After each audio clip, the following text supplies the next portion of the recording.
What is going on, Giants fans? Back at it with our Week 9 episode of Big Blue Avenue. If you're new, make sure to go check us out on all those social media handles on Instagram, Twitter, and YouTube. We really appreciate your support. My name is Cam Skattebo. Thank you all for joining us here tonight. Week 9, 2-6. Quickly here, I promised we'd have a very special guest on tonight, and we will. I'm going to bring him up in about 2 minutes. Before we do that, just want to quickly recap the key takeaways from the week. Obviously, Cam Skattebo placed on season-ending IR yesterday. Brutal stuff. Lighter news, too. Quarterback Jackson Dart was named NFL Offensive Rookie of the Month for the month of October. Awesome to see. And our New York Giants Player of the Week. This is an award we give out every week. And this week, we went a little different. I went with Gunnar Olszewski. And now I know what you might be thinking, like, why the hell would you pick him, Tom? Well, I picked him because field position was key in this game against the Eagles. And early on in this game, he did an awesome job. He had 3 kick returns for 94 yards in this game, had a long of 33, and he's averaging over 31 yards per kick return this season. And if you look at the year 2025 for him, he ranks in the middle of the pack in the league in kick return average. He's 22 yards shy of his career high in kick return yards, averaging 28.3 per kick. In punt return yards, he is 9th in the NFL. So I just want to throw that out there.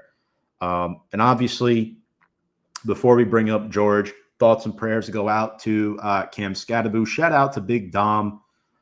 It was brutal stuff, and we have to move on. We have to move on to Week 9, and it'll be interesting to see what happens there as Jackson Dart has to continue on without Cam Skattebo. And our guest here tonight to talk about it with us from upstate New York, originally from the Heights in New York City, George Bristol, live from his Big Blue Wrecking Room. George, welcome to the show, buddy. How are you? I'm great. Thanks for having me. How are you, Tom? Doing excellent. I like the little Heights reference. That was nice. Yeah. A lot of people don't know what that means nowadays in 2025. I feel like the younger generation. No, probably not, unless they're living there. But absolutely. Can you tell us, before we get into, you and all of the Giants stuff that's been going on this season and, the preview of the 49ers game, can you just tell us a little bit about yourself, like how you became a Giants fan? And obviously, I mentioned the Big Blue Wrecking Room. Take us through that a little bit. What inspired you to create that, and how's it going in that room? So how I became a Giants fan, like most people except for you, it was the team my dad loved. So I would grow. I mean, I vividly remember Giants games from probably around 1989 or so.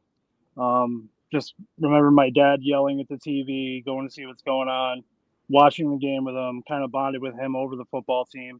Obviously, they were very good, which helps draw people in. But I do remember that Super Bowl, the second one in that with Lawrence Taylor and Phil Simms and Hostetler and everybody else. But then stuck throughout the mid-'90s, which were rough. Tom, I don't know if you were even around yet, but the mid-'90s were ugly. And, by the time I hit high school, we drafted Eli, had a nice little chapter there, and then back in purgatory for the last how many years?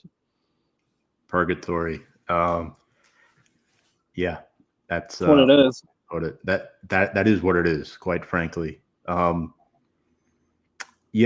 the room specifically, how is that going? I know you were recently entered into some competition with license plate guy for like one of the top like Superfan man caves.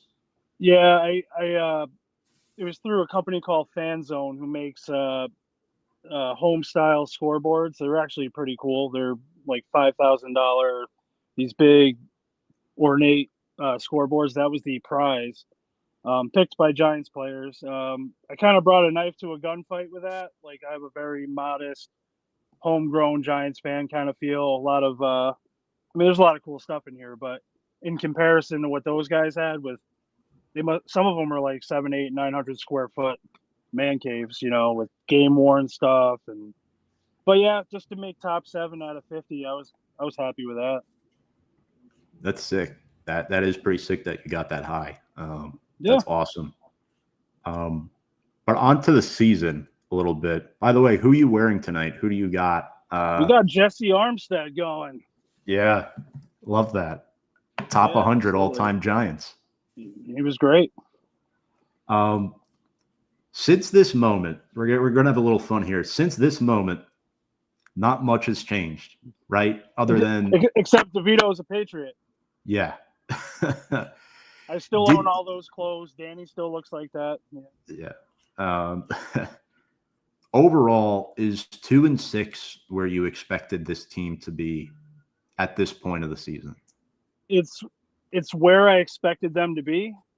It's not how I expected them to get there, if that makes any sense. In my head, I was like, yeah, I can see Russ getting us to 2-6 by now. And I thought organically this would be where we transition into Dart halfway through the year. Like everything else, Dable does things kind of backwards. I don't know if you remember the beginning of the year, he was throwing Dart in for these weird running plays that nobody was really fooled on. And then Russ fell apart and handed Dart the keys kind of, in my opinion, as a desperation, this kid might be able to save my job. And fortunately or unfortunately, depending how you look at it, I think he's going to get Dable one more year at least. Yeah, and speaking of Dart, let's talk about him, and let's take our DeVito jerseys off the screen there. As much as I do miss him, definitely nice to see him as part of one of the three amigos. Yep. With all the he also cost us a number 1 pick, by the way. You could make a theory that but whatever, we liked him. Yeah, you certainly could. Now I want to ask you this about Jackson Dart. Last year we were at a Giants game together, right, with my brother Danny, who is your best friend essentially. Yeah, absolutely. And we kept on saying we need a new quarterback. We need a new quarterback. We need to fire Dable. We need to fire Shane, right? One of those dominoes fell into place. The Giants got a new quarterback in Jackson Dart, and he has been named NFL Offensive Rookie of the Month. With the Cam Skattebo injury, how could that potentially affect Dart's development? Because you're already missing Neighbors, and now you're missing the guy, fellow rookie like him, chip on their shoulder, blue and collar like guy. This. Mm-hmm. It's kind of a 1 and 1A. Yeah, I think it's going to be tough for Dart. Skattebo is he's a firebug. He's a firework. He's a firecracker, whatever term you want to use. For a rookie, he has a high amount of leadership. And whenever the team's down, he was kind of cheering up everybody on the sidelines to try to do more. And guys like Neighbors, who I love, Malik Neighbors, he's a great receiver. He's probably going to be a top 10 league receiver for most years of his career. But I don't see an ounce of leadership out of him. Where I do see it with Skattebo, I see it with Dart, obviously. Wide receivers are a little funny. So without Skattebo, I think Dart's going to struggle a little bit. I think, it's kind of like Batman and Robin's missing. That's the best way I could put it. But he's a tough kid. I wish he would stop leading with his helmet. But, he's been a sight for sore eyes, that's for sure. And for those of you that don't know, or if you've been living under a rock, Cam Skattebo, 4th-round pick out of Arizona State this year, unfortunately went down with that severe injury on Sunday. So specifically, he suffered a fractured fibula, deltoid ligament rupture, and the dislocated ankle. And the surgery was done right away in Philly on Sunday night at Penn Hospital in nearby Philadelphia. Should be back for Big Blue's off-season program. So, George, that's certainly inspiring that this is only a 6-month recovery time for a guy like Skattebo. And based off these pictures we're showing here, truthfully, what he meant to his teammates, what he meant to this organization. And like you even mentioned it to me last year, the Giants are missing these moxie type of guys that have that winning attitude. Like, yeah, I'm going to run through your face. I'm going to pick you up like a truck with no brakes. I'm going to run right through your mouth. Yep. They didn't have that. Tyrone Tracy's not that way. Don't get me wrong. Great rookie year, ran for 1,000 yards. But he's not Cam Skattebo. And it's going to be very different in that locker room. I hope he's able to be back around the team soon. Yeah, I do too. Like I said, I think both guys, for the longevity purpose of their career, need to make some adjustments in the decisions they make. I mean, don't get me wrong. I'm a rah-rah, run the football down your throat kind of guy. But when you're doing it every down, regardless of down and distance, especially dart, I mean, I've seen him do it going out of bounds. He's not even going to gain anything more. He's just doing it to do it. You know, these guys are going to get hurt. I mean, how many times has Dart been in the tent this year? And he's too many. You know, makes you a little nervous, but it does. Now I want to ask you this: the Giants clearly don't have the personnel around this guy right now for them to be successful. They just don't, regardless of how you slice it. Tracy, Wan'Dale, Slayton, all respectable players in this league, but they're not difference makers on the field, in my opinion. Even you could throw Theo Johnson in there and Daniel Bellinger too. I mean, these guys are not very good, quite frankly. In all due respect, I would say that. You don't think Wan'Dale's a good slot guy? I think he's good. I mean, he needs two other good receivers. But he's not. Let me rephrase that. He's not good as a number one. Oh, no. He's good as a slot. He's good as your number 2, number 3 option, passing-wise in an offense. He cannot be that number one guy who you're throwing the ball to 7-8 times a game for 80, 90 yards, right? He's not that. Totally agree. We could agree on that? Okay. Yeah. But to me, he has to be the third guy. You get Neighbors back. You get someone in the offseason who can kind of, bounce off of Neighbors, and then Wan'Dale in the slot. I do like Theo as well. He can work on clapping the ball, but he's got a lot of drops. But it kind of reminds me of Evan Ingram a little bit, except a bigger body. He's actually built like a tight end, as where Ingram was built like a receiver. But some of the same mental issues seem to be there. I think that's a bad comparison.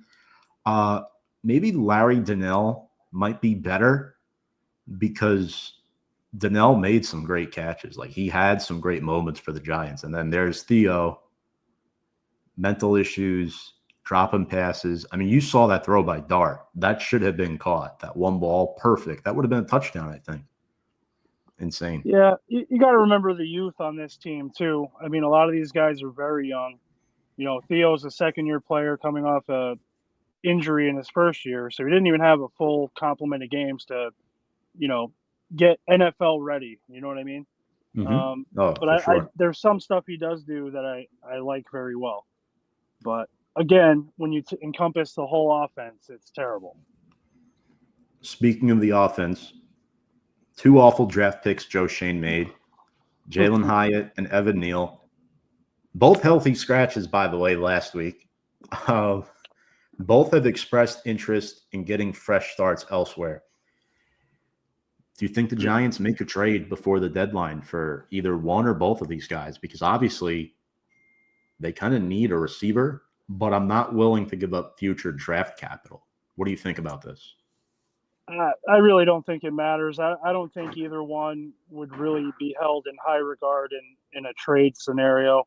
They're coming up on their options, right? Evan Neal, 22 draft, right? So he's not gonna get an option deal. He's definitely not going to get long-term signed. If someone thinks they can fix something in his game, I mean, his attitude was terrible. He already lost the fans, within 15 months of being a Giant. Jalen Hyatt, a little more mysterious. I don't know. He went from being a part of this team to just standing and holding his helmet on the sideline. I give him credit. He's not blasting anyone in the media or anything, but there's clearly some sort of disconnect, especially in a wide receiver room that's so short. You're pulling practice squad guys up. Give them a shot if there's something there. But I'm not on the team and I'm not in the coaching staff, but there's something going on with that. And if they want fresh starts, albeit, go ahead. Yeah. Speaking of stuff in the media, we're going a little off script here. Oh, I know where you're going with this. Dexter Lawrence called Giants legend Carl Banks delusional after Banks said opposing players don't respect him anymore. Obviously, Dexter Lawrence, beloved Giant, longest tenured Giant, no sacks this season, might be dealing with the lingering effects of an injury that he suffered last year. And George, you've been to at least one game this season at this point. What Yeah, do you think of this? I was actually surprised by it. I don't necessarily know the context and what the whole conversation was, but Carl Banks, he's one of my favorite players of all time. And even more than that, I like his podcast, his play calling of the games. I thoroughly enjoy him. I don't know if he was just trying to light a match on the fire. That's my guess. He's a Giants employee. All right. He has locker room access. He's always with these guys. I think he was just trying to get a fire started because he's having, obviously, production-wise, not a great year. Fair. Respect, I don't think, was the right word. You can respect somebody and not be worried about playing them. You know what I mean? Well, let's be real here. He's still getting double teamed, right? Oh, yeah. Yeah, absolutely. 100%. I mean, that's why he's not getting what he's getting. But I think what Carl's saying is, Dexter, you've been double teamed your whole career. Ever since. Whole career. Yeah. Why now? Why is it slipping now?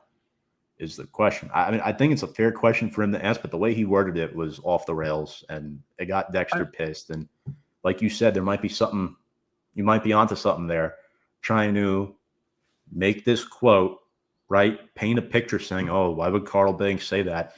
And then the next week, Dexter Lawrence comes out and has 2-3 sacks, and Carl tones it back, and he's like, that's why I said that. Yeah, I mean, I don't see that's anything wrong with it. That's the only thing I could think of. I think the whole defense has to get put on blast. Not just Dexter Lawrence.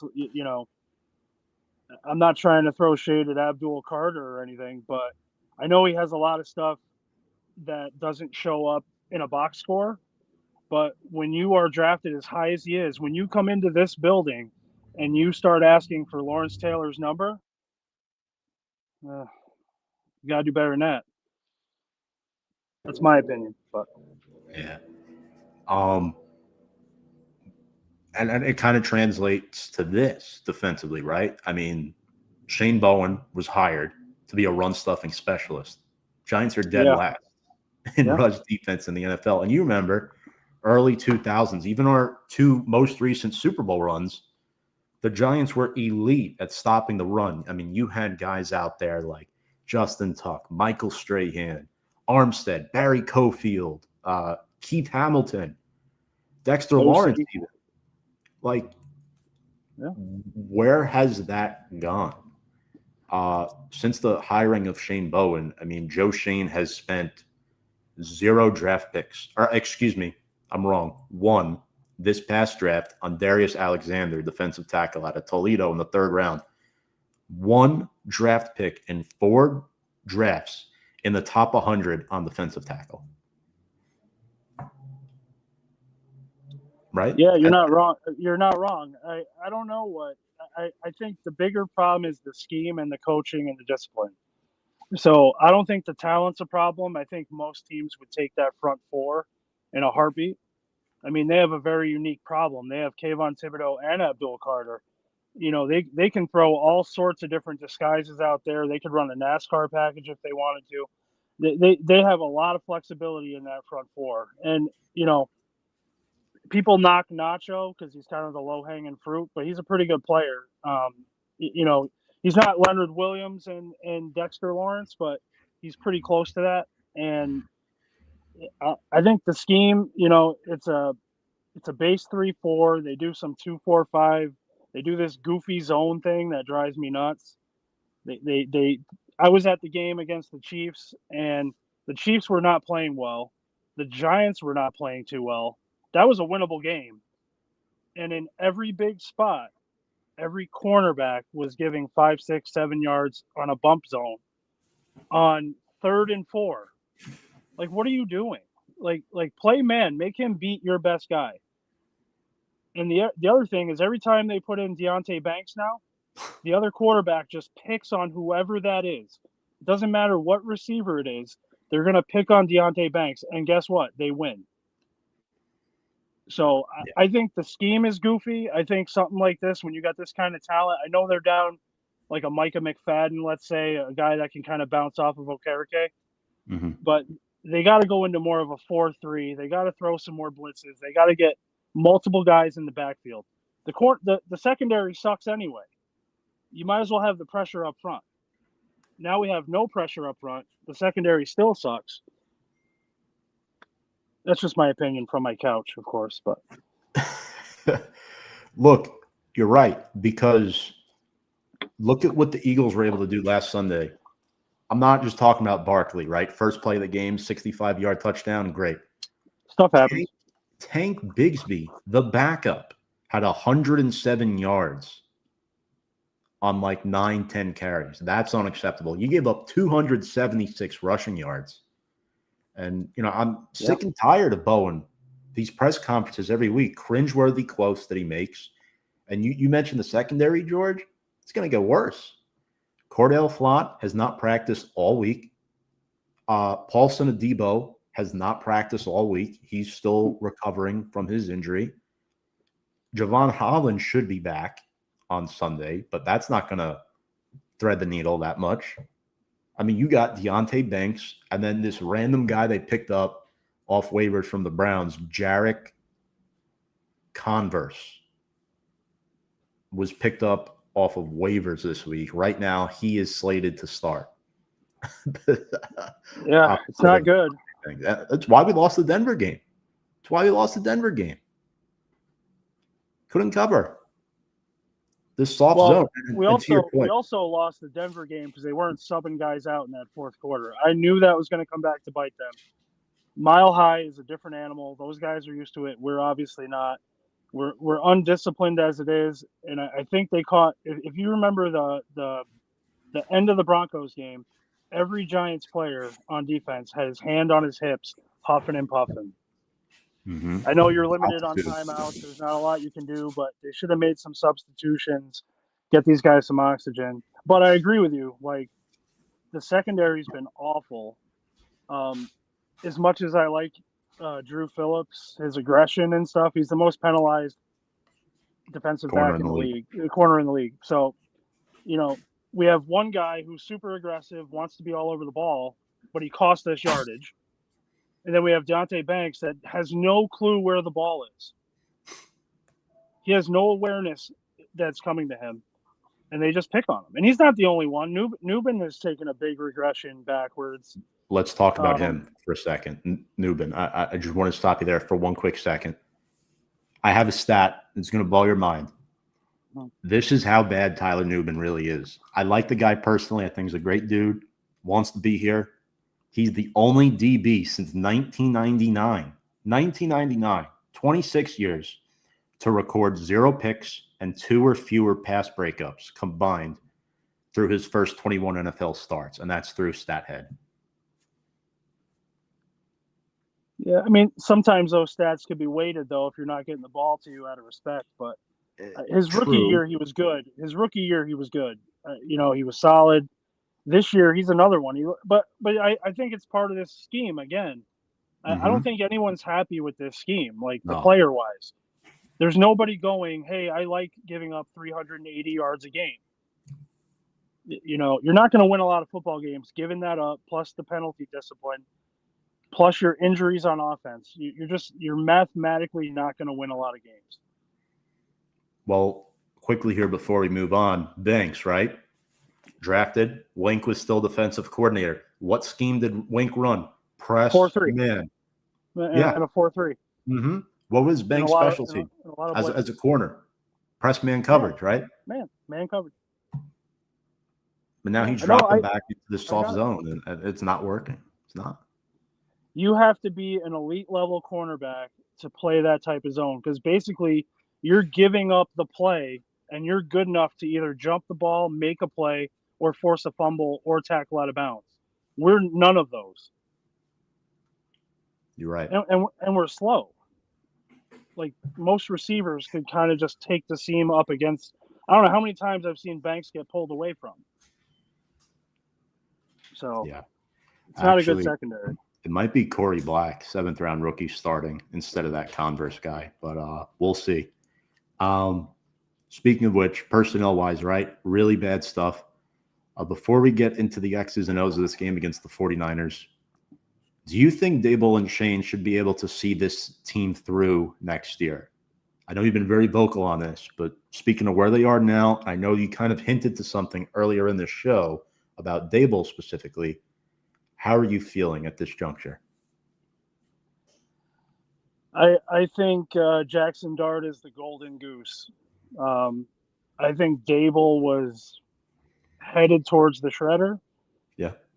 Dart, a guy he wanted, a guy he believes in, a guy you can almost make some comparisons to Josh Allen style play. Yeah, so it looks like a thumbs up so far. You're not going to break that marriage up, especially if you think there's more to come. I think Joe Shane stays, unfortunately, another year. I think they're going to give both of those guys one more chance. I don't know how.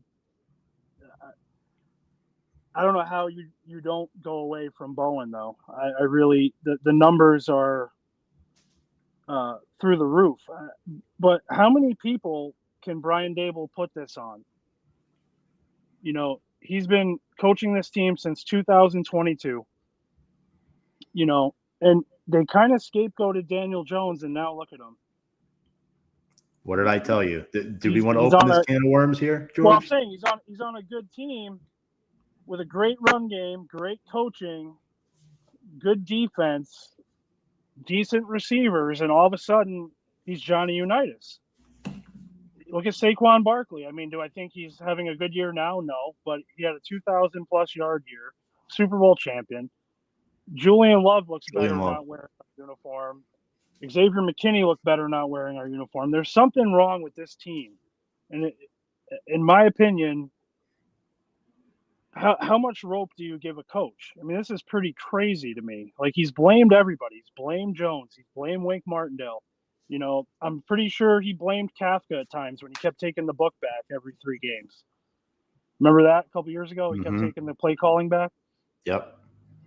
Strikes me as a guy that doesn't say it's on me, which I don't like. I'd rather you come to me and say, I tried, I failed, this is what it is. You blamed everybody else. I don't know how many more people he could blame, but Jackson Dart 1,000,000% saved his job for one more year. Yeah, he's going to save this guy, at least for now. First player to win Offensive Rookie of the Month since Odell Beckham Jr. First Giant, I should say, to win that award. 2-3 record should be 4-1, in my opinion. 984 yards through the air. He's averaging 236 yards per game, 12 total touchdowns, 3 picks. And again, look, the Saints game, I could look past that. Yeah, it sucks to lose to the Saints. Like, the result of the game, it's really bad.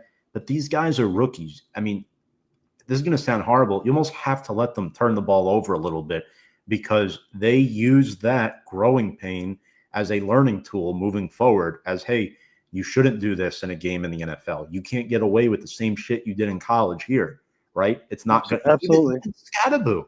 We all love Skattebo. We think he's going to be great. And he had that fumble that they returned for a touchdown that inevitably cost us the game. Cost us the game. You know? You turn the ball over 5 times, you're not going to win. You're not. No.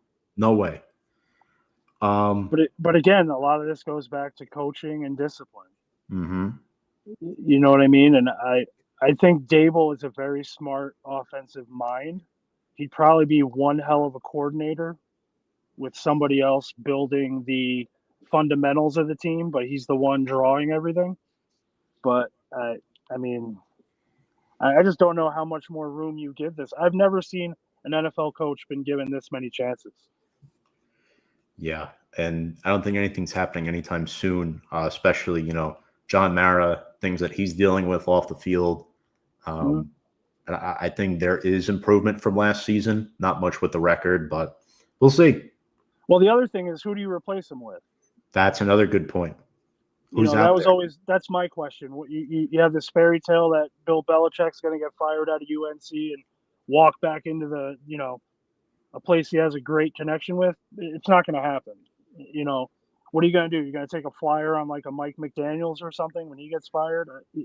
There's nothing out there right now, which also helps Dable. Right. Yeah, timing is everything. And I think the Giants have to stick with Dable right now, even if they do want to move on.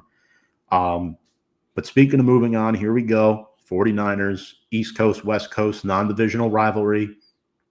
Kind of low-key, but it's always been a thing. Giants, they're desperate. So far this week, they worked out Deontay Johnson. Know a lot about him. NFL receiver, drop problems, but they're desperate. They're looking for answers. Jarek Bernard-Converse picked off waivers from the Browns. A guy who excels in zone coverage and run support. Scheme fit, but he's a backup. He is a fringe NFL 53-man roster guy. Rico Payton. They opened his 21-day window. He's designated to return. So we'll see what happens with that secondary, George. And I think immediately, right, we got to talk about 49ers. We don't even know who's starting at quarterback for them this week. You got to remember, too, we have cap problems. So this is about the best we can do to kind of put something on the field. I think we gain a little bit more next year once the Daniel Jones contract goes away. But, yeah, 49. I'm actually going to this game Sunday, so I hope it's a good game. Yeah. Probably going to be Mac Jones starting, I would assume. Ricky Pearsall's also out, so their center's out too. They're marred with injuries as well, so it could just be an old-fashioned clunker of a game. But the 49ers are a better football team at the moment, for sure. Yeah. The two most injury-prone teams in the NFL as of late. Giants 2-1 at home this year. Niners, they're coming off a tough loss last week, George. They lost to the Texans on the road. Defensively, yes, Salah is back, but they gave up 318 passing yards to C.J. Stroud, even without Nico Collins, and we know that Houston offensive line is bad. It's really bad, and I think the Giants, ironically enough, have a better offensive line unit than the Texans do right now. And the Niners only held the ball for 18 and a half minutes the entire game. McCaffrey only with 8 rushes. I mean, right now, they're in a little bit of a trapped corner too. They really don't have answers either on both sides of the ball. They're desperate. They made a trade this week. They traded for Keon White from the New England Patriots, 2023 second-round pick, because they've been trying to replace Nick Bosa. And when you don't have the personnel, you can't rush the passer. You can't get sacks. And with Bosa being out, they're able to put the attention on their first-round draft pick, Mikael Williams. Can't get to the quarterback either. So, George, what do you think is key for the Giants? You're there Sunday. You're yelling from the stands, Dable this, Dable that. You got to fix this, man. What does Big Blue got to do to come out victorious and pull off this upset? By the way, it's only 2.5-point line, which is surprising. Hold on to the football. Play smart. Time of possession is going to be huge. I'm kind of nervous because I feel like McCaffrey's due for like a huge game, like 18, 19 rushes, 2 touchdowns, 170. Like just one of those games where he's going to have his way. And we are the perfect defense for that. Barring that doesn't happen, I'm not really scared of Mac Jones. I think Burns is going to have a few sacks. Dexter is going to be fired up. Hopefully he can. I think he gets a sack or two. And he starts breaking out his Dexter dance, I think we'll all know who's in the building. I don't know. I'm kind of expecting an ugly game. These are two teams with two different destinies. Obviously, the 49ers are a little more in the hunt. I guess we are too mathematically, but The 49ers, if they get Purdy back, they get some of their injured players back. You never know. They're well coached. They always are. Anything can happen once you get into the later end of the season. For us, I think Jackson Dart, just try to see if you can have that game by yourself. You know what I mean? Yeah. See, you don't have the 80, 90 hard rushing yards of Skattebo at your leisure. You're going to have to work with Tracy. I kind of think Wandale's going to have a big game. I think he's going to have 6, 7, 8 receptions, 70, 80, 90 yards, something like that. I think he's one guy that'll be able to be evasive in that defense. But it's typical Giants football. You know how it is. We're going to have a bad PI call. We're going to have some shift in the game where it's hard to come back from, and that's coaching and discipline. Yeah. I mean, you said it. Starting with the turnovers, Niners have forced the most fumbles in the NFL. They're number 1 in that stat, forced fumbles caused. You mentioned Dart. Took 5 sacks last week, but only one of them was credited to the offensive line. He does take a lot of sacks, but at least he gets close to the line of scrimmage because he's able to run and maneuver through traffic. It's like, racing on a highway a little bit, or drag racing around a high school in that regard. Touche. Yeah. So and this O-line, I mentioned this offensive line. I don't think people realize how good we have it at both tackle spots right now. They're studs. Illuminor and Andrew Thomas are top notch. If we could figure the center's got to go. JMS is not one of my favorites. You're probably higher up on him than me, but without the tackles, we'd be in a world of hurt right now. Yeah. I'm not the highest on JMS. I think he's better than people give him credit for. I think with Priscillo as the O-line coach, he's improved his game a lot. And I think what really falls under the radar is playing next to Greg Van Roten, who older player, not as good as he used to be. He's been a journeyman to begin with.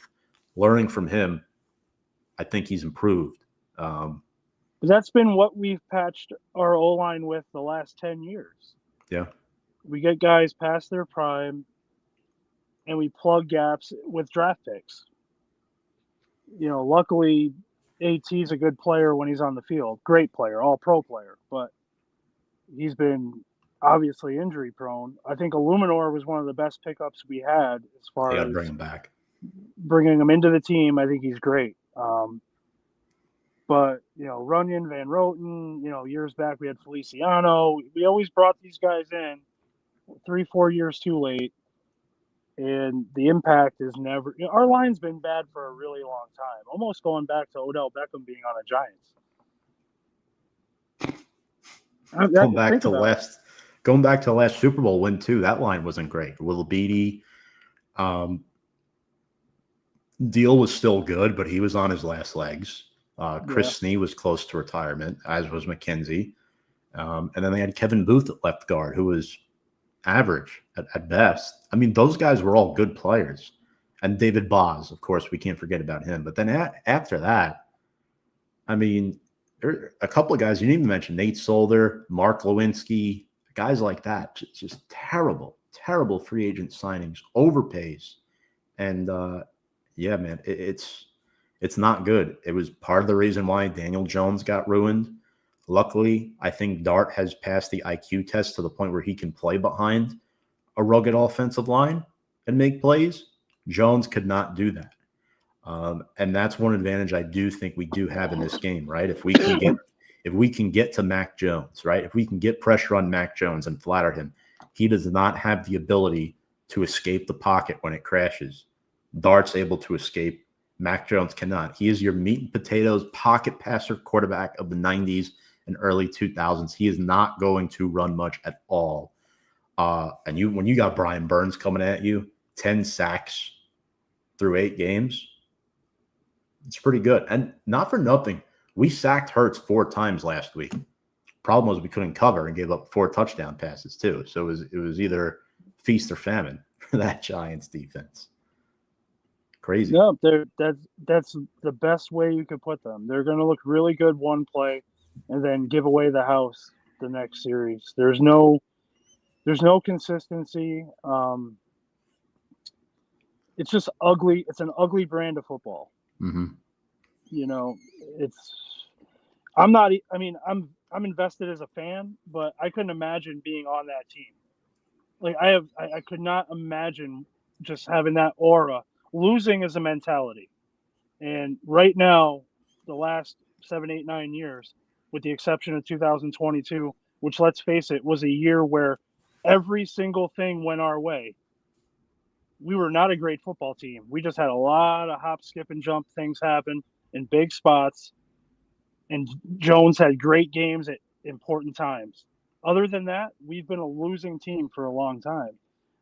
Probably back to the boat picture. That was kind of the start of it. Um, so it's a mentality. So when they must be sick of walking back into the locker room, holding their helmet, shrugging, or yelling, or cursing, or fighting with each other, whatever they do when they leave. Because this is a mentality at this point. It's not a skid. It's not a, oh, we're going to get better when this guy gets back. This is what we are right now. Yeah, there's no way they could be happy right now. And you talked about McCaffrey before. I want to hit on one more thing with him before we move forward here. Giants allow 6 yards per carry on the ground per play. The defense basically hands out these king-sized candy bars to these other running backs. And when you got a guy like, pun intended with Halloween being tomorrow, McCaffrey only had 8 carries last week. And the Niners as a team only average 89 rush yards per game. So if there's a time to flip the script and stop the run, it's now.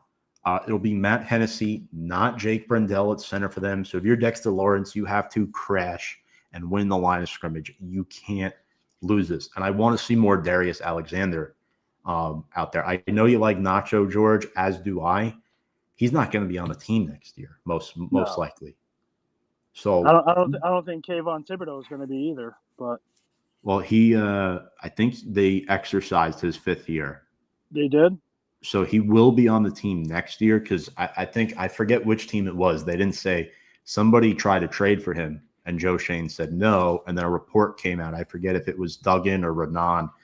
Basically said the plan is for Thibodeau to be a Giant in 2026. Yeah, I think the Patriots tried to grab him.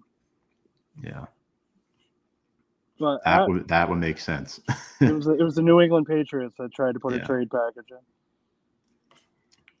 What else do we got here? And with Tracy too, what do you think of that? I mean, what do you think this is a guy who you were the starter coming into the year, then you got hurt, then this rookie took your job.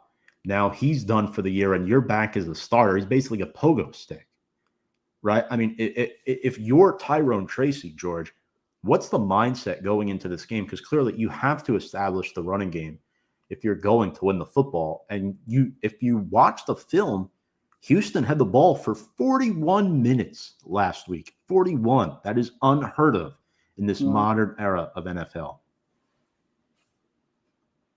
I think he's a professional. He's going to do the best he can. He's a great player, in my opinion. He has a bright future if he stays the course. I was high on him last year. I like his style of running. I don't mind having 2 running backs either. Like, we've had very successful teams with 2 or 3 running backs sometimes. So, I don't think we have to have Skattebo or nothing. I think he can complement Skattebo's type of running. Tracy's a little more smoother, a little more jump cutty. Skattebo is just trying to draw contact. I like Tyrone Tracy. I mean, again, the line's going to be the problem. Like I said, I don't think he's a great enough running back to persevere every week over bad line play, if that's what you're trying to ask. But I think he'll have the normal pedestrian Giants running game of how many touches and 50, 60, 70 yards maybe. Depends on the game, too. If they're down early, he's going to get, obviously, less touches. It's going to be more pass RPO stuff. So we'll see. We'll see how the chips fall. We certainly will. And let's get to our players to watch for the 49ers and the Giants. George, so basically how this segment works, you pick 2 or 3 players from each team, guys you think might not be, doesn't always have to be that star guy, right? A guy matchup based that you think could have a significant impact on this game for whatever reason it might be. So we'll go, you can just rip off the 49ers guys and then the Giants guys, and then I'll go. Obviously, 49ers, Christian McCaffrey. One thing we didn't talk about is he's very effective in the pass game. So even if he's not being utilized rushing the football, he's still dangerous in the pass game, which we're not good at covering. So I wouldn't be shocked if he had a few big screen type plays or something like that. And then the second one I want to pick is honestly Mac Jones. I think he's going to have a better game. I think he's a better quarterback than people give him credit for. I think he got cut bait pretty early out of New England. He's won some big games this year. He's looked decent. He is a statue, so he has that going against him. But some of his decision making isn't all that terrible. I think if there's a defense for him to shine on, with the exception of the sack problem, I think he's going to have a lot of open looks to his receivers on Sunday. Yeah. Mac Jones, Christian McCaffrey, great picks. Whether we like it or not, Mac Jones is 4-2 as the starter of San Francisco. Not a threat to run. And Dable has familiarity with this guy, right? Dable was the OC at Alabama in 2017. Mac Jones was a true freshman that year with Tua and Hurts. They were all there together. So he knows them. He knows them like an open book, and you would hope that that's able to translate with Shane Bowen. But I don't feel confident at all in that, despite Dable's knowledge. I mean, they don't have a lot of good receivers, though. They're very thin at receiver. Right. Well, they're down. Who is it? Bourne and Juwan Jennings. I think that's their top 2, especially if Pearsall doesn't play. Forget about it. And that kind of works to our benefit too, no? With our secondary issues, and which is why I think Kittle is my player to watch on offense for them, because you saw what he did coming back last week. He scored a touchdown. Jake Tongs did a good job in relief, but Kittle's a threat. And I don't know about you. I don't like Darius Muasau. I don't think he's good. I think he's a backup at best. He tries, but Okerike's getting older. He's slow. He can't guard tight ends, in my opinion. He's more of a run-stopping linebacker. Mm-hmm. McFadden's the guy, and we don't have him to cover Kittle. He's the one guy that I think could drop back and cover these linebackers, and he's not available. So I don't know how we're going to be able to cover him. We saw what happened with Dallas Goedert last week. Did you see that play action rollout where they got pressure on Hurts, and you could see – and once Goddard starts moving forward, he's scoring a touchdown. There's nobody there to bring him down. Yeah. So bad. Well, Isaiah Simmons is out there if they want to take a flyer and see if there's a guy that can switch it up a little bit. I have no idea who's going to cover Kittle. They're going to take turns. Yeah. Newman, God willing. Well, that's why I said more of like a hybrid guy like Simmons, who is fast enough to stay with at least a tight end. Right. But and he's looking for a new team, so you never know. We should get Javon Holland back this week. So that is a plus for the Giants. I also like Trent Williams. I think matchup of the week, nobody's talking about this. Trent Williams against Brian Burns. That is the matchup of the game. Williams is old, right? He's been in the league for a long time, and he is a lockdown. He's tough. He is. I mean, you look at the Niners' offensive line. This is what we're looking at, George. 3rd best run blocking unit, 11th best pass blocking unit. And it all starts with Trent Williams. He's that good. He has allowed 3 sacks this year, but he's going up against the team's best pass rusher every single week.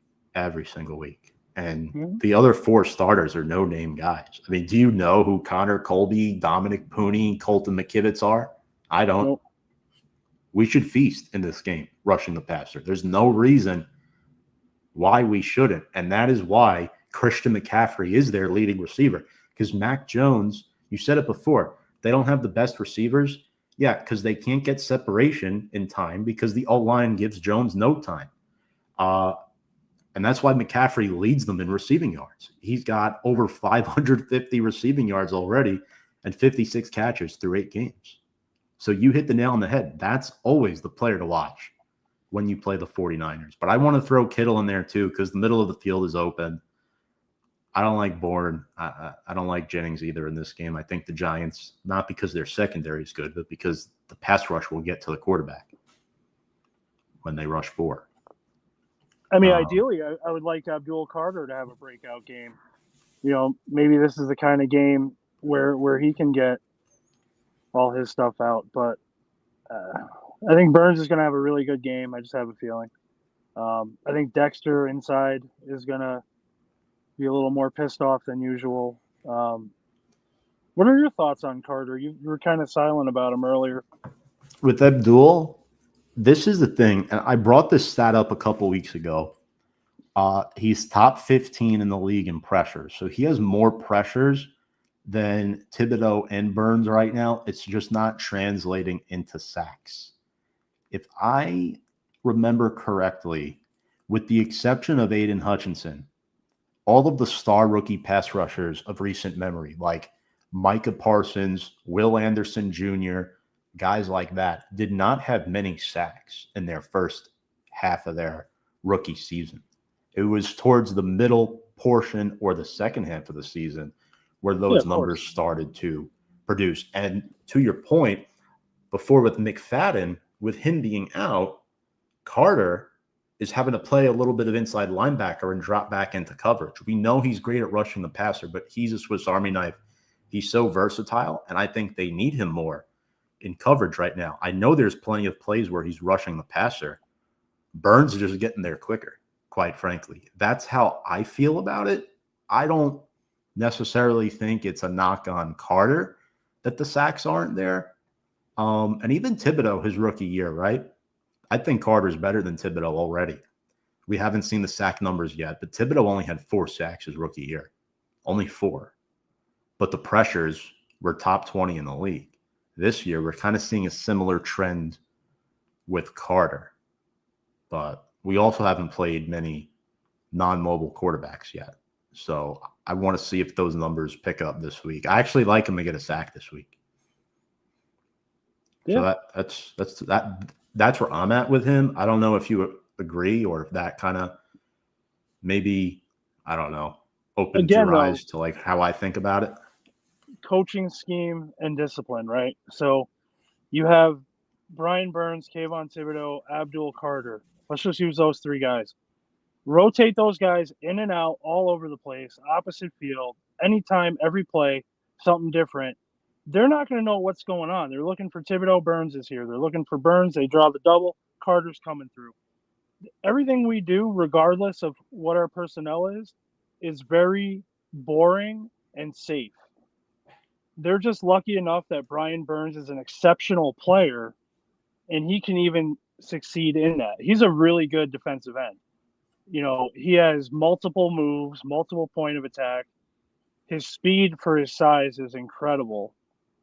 I just think they need to be a little more less exotic and just go back to what these guys' strengths are. For a guy like Thibodeau, to me, he wants to kill the quarterback every play in his head.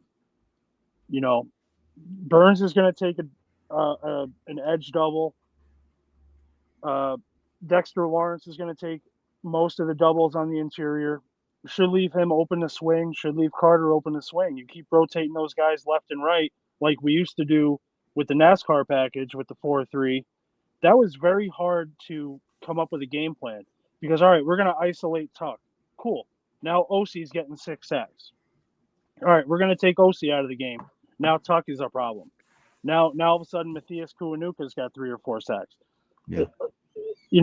Right now we're very for as aggressive as our line could be, we're playing a very safe, weird, goofy zone football that I don't think anybody likes, including the players. No, I don't think they like it at all. But speaking of those players and the Giants, couple players on the Giants that you think might have a significant impact on this game. I think I know where you're going with one of them, George, but just 2 or 3 guys that you think San Francisco might have some trouble with. I think Wan'Dale Robinson's going to have a decent game. Like I said, he's not a number one. He's going to end up being more of a check valve, probably without Skattebo there, or good tight end play. But him in the slot, I think he's going to have a pretty steady, good, decent game. I kind of think Darius Slayton, if he's playing, obviously, when he's on the field, he's not great. Don't get me wrong, but that PI call that took away that touchdown, he's showing shades of what he used to be as far as a route runner. If Dart has the time to get it to him, he's got no other option. They're going to get a lot of work, especially if they're losing. So I'm going to say 1A and 1 would be Wan'Dale Robinson, Darius Slayton, and Brian Burns, I think, is going to have a big game. Yeah, I'm with you there on Brian Burns. Like I said before, I think that matchup is critical.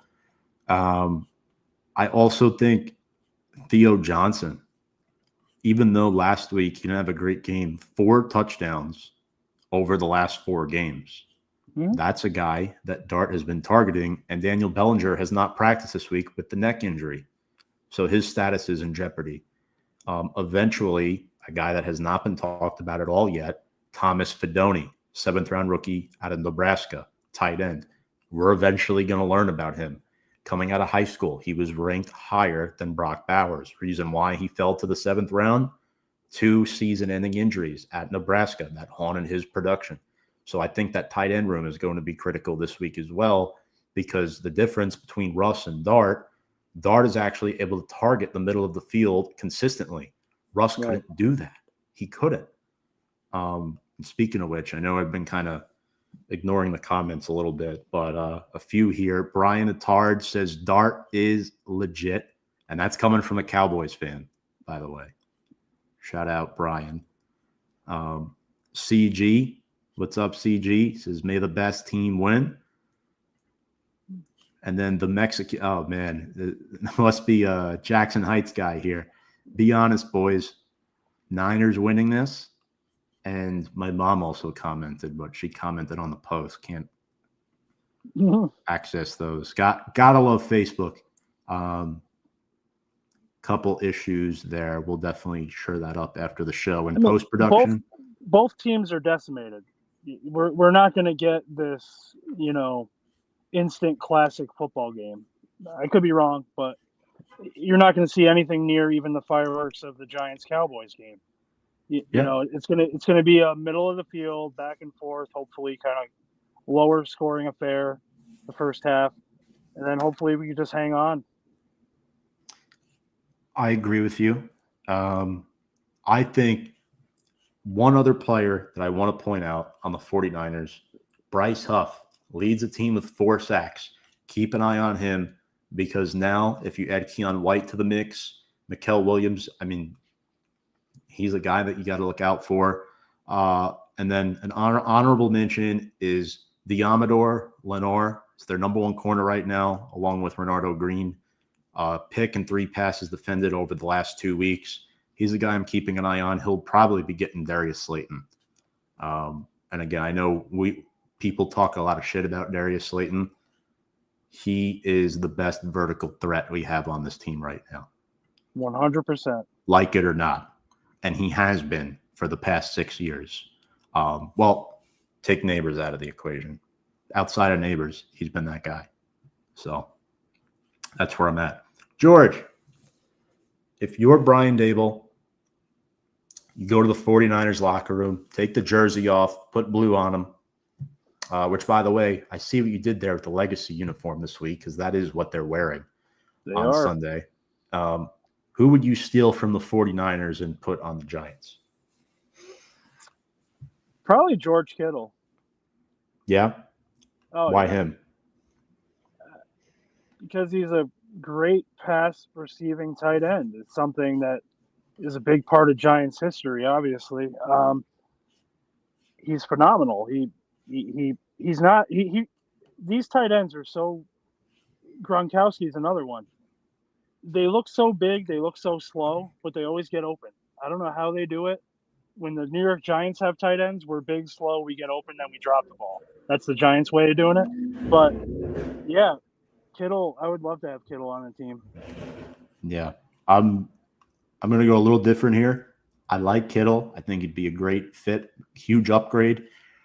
I'm going to go with D. Winters, the linebacker, because we have a massive hole at linebacker. We can't stop the run. He's an under-the-radar guy. He leads the Niners with 54 tackles. And talk about the walking wounded. They don't have Fred Warner this year on top of Nick Bosa. So these no-name guys have been stepping up and playing well.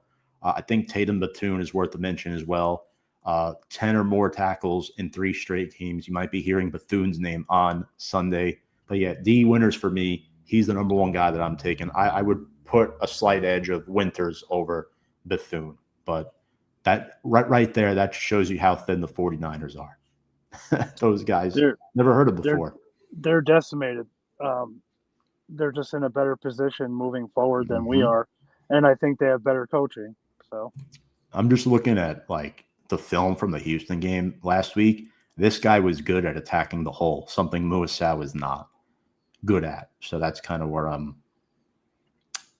getting. But think about the middle and outside linebackers the last few years. Outside of Micah and Bobby Okereke, we've just been shuffling guys in off either practice squad or really high draft picks. Right, like Swayze Bozeman. Yeah, you had him. An example. Habanaka, whatever that guy's name was for a little while, 2 years ago. No, I'm being serious. That was the guy's name. There was a lot of practice squad guys getting up and down. What was his name? Habanuka or something like that. It was like 2024. Couldn't tell you. McFadden went down for a little bit, for like a week or two, one of those years, and he popped in. There was Victor Dimukeji. Yep. Flanagan Foles. There's a lot of random guys. The point I'm making is we haven't Neville had Hewitt. really solid middle linebacker play, other than Bobby Okereke's tackles and Micah McFadden being able to run around and make great plays. You know, I thought he was an underrated piece of the defense. Yeah. And we don't have him, obviously. So. No.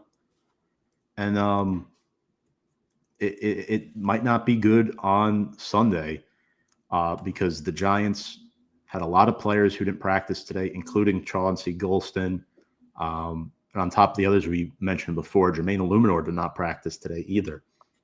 So that'll definitely be interesting. And then for the Niners, Brock Purdy still dealing with that turf toe. He did some limited work. When asked this week, John Lynch, that was, whether or not Brock Purdy has been ruled out for week 9, he said, we'll see. So he's in jeopardy of missing his 7th game of the year. And then, of course, you have to talk about their center, Jake Brendel, did not practice either with a hamstring issue. So they might be down some guys, George. That's why I think there's a real chance the Giants could win this game, even though they're not supposed to. Which kind of leads us into our game predictions, our last segment of the show here, because I know Thursday Night Football's coming up. Got the kids at home, George. Talk to me here. Who is winning? Are you giving me that traditional podcast, like this is who I'm picking and why?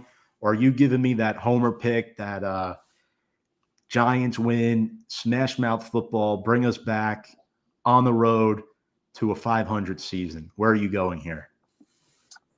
That was a little delusional on my part, but I got to be a little honest.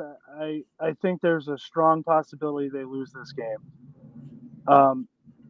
I think the discipline problem on this team is going to bite them, like it always has for the last couple of years under Brian Daboll.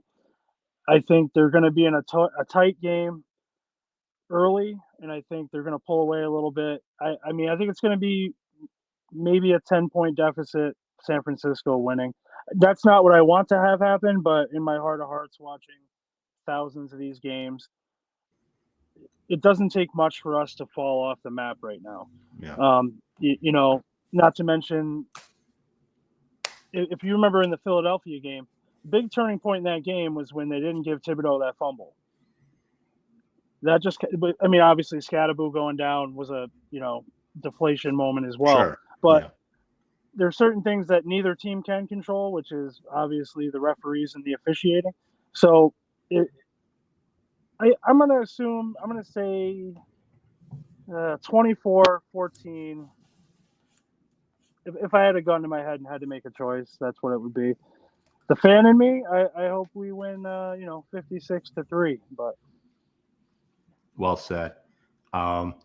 Also, before I make my pick here, my mom says in the comments, "Great show. You should have George on more often." That is Mrs. Skattebo right there. So, well, thank you. Hope Mom. everything's well down in Florida.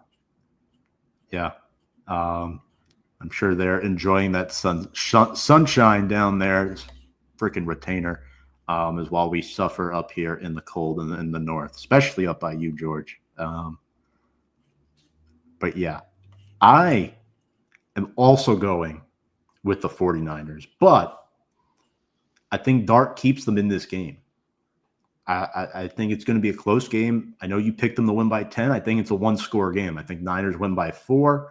I trust the Giants offense to score a little bit more, only because I think the Niners pass rush is a little bit weak right now. I know Salah is there, but when you give Dart time, no pun intended, he could throw darts down the football field. He is able to deliver. If Russ was playing this game, I think I'm going maybe they only score 7 to 10 points. And that's no knock on Russ. That's just where he's at in his career right now. I feel bad for Russell Wilson. That man has played his way almost out of a Hall of Fame career. He is a pro, though. He is a pro. He could have just quit on this team. He is. Do you think he blew his arm out in that Cowboy game, though? I think so. It's moonball or bust with him, right? Like, that's who he is at this point. There's no in between. He's not throwing accurate balls on cross routes, even on slants. Like, he just can't do it anymore. Like, remember the Philly game where Dart was getting evaluated for that concussion? He comes in for one play. He spends like 30 seconds at the line, pre-snap motion, audibles, shifts, protection alignment, everything. Just the ball just slips out of his freaking hand. It was a terrible example of where he is in his NFL career. And I think if he has one stop left in the NFL, I think Pete Carroll gives him one more shot next year out in Vegas if he's still the head coach. You don't think so? No, I think when you're a guy like him, played at the level he played for so many, this has to be killing him. Retire. I mean, it didn't work in 3 other places at this point. You got taken out for Justin Fields in Seattle when you were, not Seattle, Pittsburgh. When you were in Denver, Sean Payton wasn't high up on you, obviously. I think he's done enough for the game. He's a great ambassador to the game, as far as the stuff he does off the field. He played the game the right way. It's nothing wrong with just taking off and heading out into the sunset. Yeah, we'll see. Because we could have actively traded him too. We could have. So just the lack of phone calls at that point, because Cincinnati needed a quarterback. There was a bunch of teams that needed somebody just for a 3, 4, 5 week stint, and they didn't call on him. So there was more calls on Jameis Winston. Winston will be on this team next year as the 2, in my opinion. The only reason why he's the 3 is because they felt the need to sign both of those guys in the event they could not trade up to get Dart. If they could not make the trade up to get Dart, DeVito would still be here as the 3. Winston would be the 2, probably starting at this point, and Russ would be the 1. That's how, at least I think, the quarterback lineup depth chart would have started the season. Now, at this point, I think it would be Winston, Russ, DeVito. So I agree. It's interesting. But yeah, I'm going 27-23. Wow. Niners. This isn't going to be a game like in Denver. I don't know about you, but before we sign off, and I hate to end the show this way, but didn't that game 2 weeks ago in Denver feel like just a little bit like the 0-2 playoff game out in San Francisco where they're up by so many points and then the fourth quarter, it all falls apart. Yeah, it had shades of that for sure. Because they couldn't kick either. Not that it came down to a kick on our end, but it kind of felt like that as far as like the hurt of that loss, right? I know it was a regular season game, but when you're up by that many points on the road like that, you gotta pull away. You gotta find a way to win. And special teams ran out of play. They played not to lose. Yeah. They played not to lose in that fourth quarter. I agree. And there was some luck on our side too. The PI call, the 4th and 19 there, that was a huge play. Like that would not happen ordinarily in most games. But yeah, that was a heartbreaker for sure. No, absolutely. That was one of those games where I just went, this is what being a Giant fan is. They're going to take me to the top of the mountain, then they're going to push me over the cliff. Yeah. Well, you heard it here from us. I think usually when we sweep the other way, the Giants usually win. That's how it goes on the history of the show, at least over the past couple of seasons. But not often has that happened. George, thank you so much for joining us. Before we let you off the hook, any final thoughts here? Well, obviously, I'm going to the game, so I would like to be entertained. I want to have a good atmosphere, obviously. Hopefully, it's a game we can stay in. Interesting to see what Dart's going to do without Skattebo. Interesting to see if the defense makes some adjustments. I mean, the whole world's calling out their scheme right now, players included. So maybe Shane's going to have a little bit of hot seat pressure. We'll see. Well, Dart did get the Tom Brady check of approval, so we will see if that continues this weekend at MetLife on Sunday. Folks, I hate when Brady calls our games too, by the way. Because the Super Bowl always comes up. It always comes up. Yeah, always. I mean, he's not bad for what he is. He's actually better than I thought he would be. I like Olsen more. I do too. I like him. I'm from the old school anyway. I like guys that no one even likes anymore. But Brady, if I have to get a game called by Brady, Buck, Aikman, or Chris Collinsworth, forget it, man. Yeah. I want to turn on the fan and just listen to Bob Papa. I'll deal with the 3-second gap. But yeah, well, thank you for having me. Yeah, no problem. This was fun. First time doing this with you, so I hope you enjoyed it. Yeah, absolutely. Definitely working through an interesting season. Saying hello to your cat there. What's your cat's name again? That's Lemmy. Lemmy. Yeah. And then the dog, the pug you got. That's Gia. Yep. Gia, yes, the one that scared the crap out of me a few months ago. And then we have a Boston Terrier named Vinny. Right. I remember him. He's like a smaller Gia. Yeah. Yeah. Full animals here. Absolutely. Love to see it, George. Keep up the great work on that Big Blue Wrecking Room, by the way. Thank you. We love to see all those helmets in the background, all the picture frames you got up there, all the jerseys, signatures, all the memorabilia in the Bristol household. Wish you all the best. Enjoy the game Sunday. I will. Folks, remember, check us out on all of our social media handles below. Appreciate you all tuning in. Love one another. And without further ado, let's go Big Blue.